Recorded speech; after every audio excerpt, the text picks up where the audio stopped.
Neither of these are proper representations of the design sequence. It's these iterative loops that provide problems in managing a design process, and ADePT, conversely, allows us to see iteration in the process. I'll leave the troublesome link in and pull a program back into the ADePT Manager software. If I look at the information requirements for that example, you can see that Design Manager recognizes the critical backward flowing piece of logic and treats it as it would any other piece of information.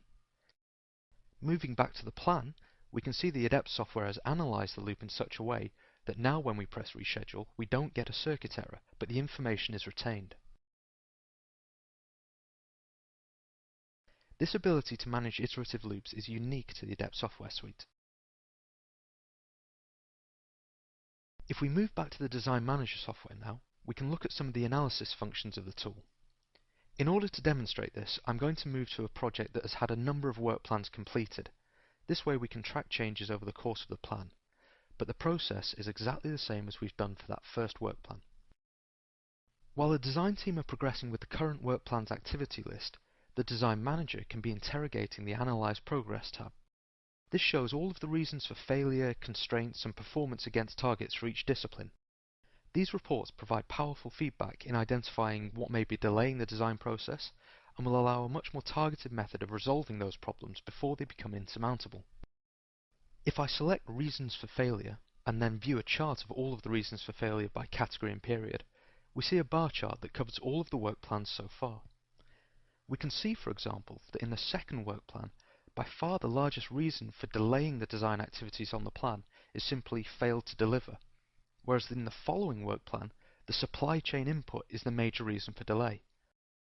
Knowledge of these reasons for delay allows the design managers on the project to specifically target these identified problems as they occur, and we can do similar analyses on constraints on the project. The analysis portion of the Design Manager tool is quite thorough, and I'm not going to cover all of the possible interrogations here, but I'm going to show one more before we finish. If I select Baseline versus Actual, this graph showing us in purple the rate at which the design team need to be completing their design activities over time, and the green line is the actual rate at which they're completing their tasks. Seeing the variance between these two lines gives the project manager a much more definitive reasoning to reschedule a project, probably somewhere around here, as after this point the design team are pretty much on the correct rate of completion of tasks. They're just 5 weeks behind. Thanks for watching this demonstration of the ADePT Design Manager software. In the second part of the video, we're going to show one of the more powerful functions, that is the ability to publish work plans online and have the design team report on them remotely and have their progress automatically updated to the project program.